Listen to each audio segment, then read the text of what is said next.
Okay, AP Physics C, hopefully this doesn't cut out. I'm going to try to make this pretty quick. I'm just going to quick show you the mechanics of solving, performing a derivative and an integral. You might watch this back a few times, okay? Again, I'm not going to get into the math theory of this. I said again, I haven't mentioned it. I'm not going to get into the math theory of this. I'll leave that for your calc class. We're going to try to figure it out using patterns in class on that worksheet.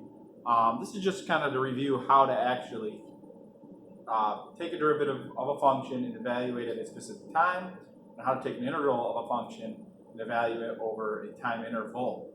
All right, so let's just think of a basic linear velocity versus time function here. All right, I should probably use some more on the board here, I suppose. That'd be good. Nice linear velocity versus time function. All right, let's say it goes for 10 seconds. And let's say it looks like this. Let's say it starts at y-intercept of 5 meters per second. Let's say it peaks at 15 meters per second. All right, so the equation of this line is v equals plus 1 meter per second squared times t plus 5 meters per second. Okay?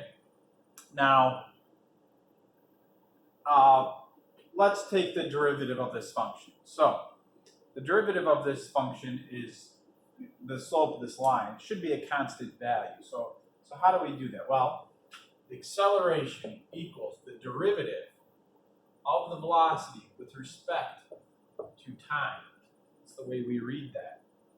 All right. So the derivative with respect to time of 1t plus 5. Well, what you do on this is if it's a 5, the derivative of it is just 0. It's not time varying, so it's not changing. So the rate of change of 5 is 0. The rate of change of this must be a 1, but how do we get that? Well, whatever power is on the t, you bring down in front. So it's basically a 1 right there, right? So it'd be 1 times 1, and then you have to subtract 1 from the power, t to the 0, which t to 0 is 1.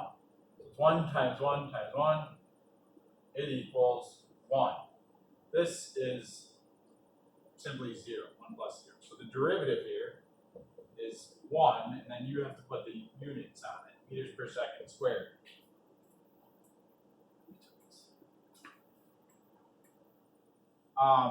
Plus 1 meter per second squared. Just turn that vent off. Okay, cool. Now, how do we find the displacement? So that's the slope of this line. Displacement is the area under this curve, right? I have to take the integral of the function. So displacement, I'm going to erase this acceleration here, is going backwards, right? So the acceleration is just a constant 1. If I was to draw the graph, it would just be a flat line at 1. So the displacement, though, displacement is the integral of the velocity function with respect to time from 0 to t, or over this time interval. I should probably say from t1 to t2. So for this, I'm going to go from 0 to 10 seconds. 0 seconds to 10 seconds of, what did I say? 1t plus 5 dt. We don't put parentheses around that typically. Some people do, you could. It's kind of implied that everything between this and this is the function you're taking the integral of, so we don't want to make it messy by putting those in there. Now, to take an integral, you first take the antiderivative, and the antiderivative is the derivative in reverse. So you work backwards. You actually, first thing you do is you raise the power on the variable that we're following, And then that new power goes down below. So I've raised by 1, which makes it a 2. Basically a 1 there, right? 2, and then over 2. This one, it's almost like t to the 0, right? So you just add, it's almost like a t to the 0 is there. So you raise that 0 by 1, it's t to the 1, so it's plus 5t. That's the antiderivative of this function. Now to take the integral then, we have to evaluate it from 0 to 10 seconds. So this line here means something. It means, first, plug in the number on the top. So it's 10 squared over 2 plus 5 times 10. And then subtract off what you would get if you plug in the number that's on the bottom, which in this case is simply 0 plus 0. So 100 squared over 2, or 10 squared over 2, that's 50, plus 50. This displacement ends up being 100 meters, and it's positive. Whatever the sign comes out, that's the sign on your displacement. Again, I'm going through this quickly, but we're going to practice this in class. Now, over here I could calculate that as well, right? That rectangle there is 50 meters. This triangle up here would be 1/2 of 10 times 10 is 50 meters. It gives us a total displacement of 100 meters. So that's how we go about taking the derivative and integral of a function. Now, let's just practice real quick, just a quick example of the bell's gonna ring here in 2 minutes, so I want to get this video done and uploaded here. Forgot to do that yesterday.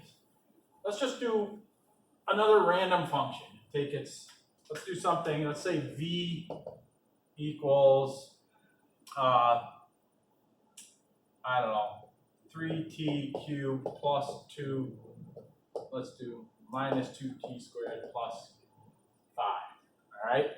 Let's take the derivative of that function. A equals dv dt. So we bring this power downstairs, so it's 3 times 3 times t, then we subtract the power off. So we're going down, right? So all the powers on t's are going to go down. Minus, we bring the power downstairs, minus signs here, right? Management in parentheses. You could have a negative power on that, so you have to be careful. 2 times 2 times t, and if I subtract 1 from 2, it's just t to the 1, right? This one just goes to 0 in the derivative. So the derivative of this function is 9t squared minus 4t. That's the acceleration function. So if I want to know the acceleration at a particular time, I simply put a time into that and evaluate it. The integral of this function, the antiderivative of that function, well, I'm not going to do the full integral here, but I'm going to just do the antiderivative just to show you the mechanics going up a level. Well, if I was to go up a level, right, I first, so 3t, I have to raise the power to 4, and then divide by 4. This one, 2t cubed divided by 3. And you can check this. I didn't say this before, but if you take the derivative of this, the 4 would come downstairs, cancel here, and you'd be back to 3t cubed. So you can always do it in reverse. And then a constant like this, you just add the t. And if you took the derivative of that, you get back to where you started. That's that. Now, this would be the antiderivative of v. We don't have a good way to notate that. I mean, sometimes they'd say it's just the integral of v dt equals that, the antiderivative. Sometimes people call that the antiderivative symbol. It's not really, but sometimes people say that. All right, so let's just a little practice taking the derivative and the antiderivative. Take a look at that. We'll talk a lot more about this in class moving forward. All right, have a good one.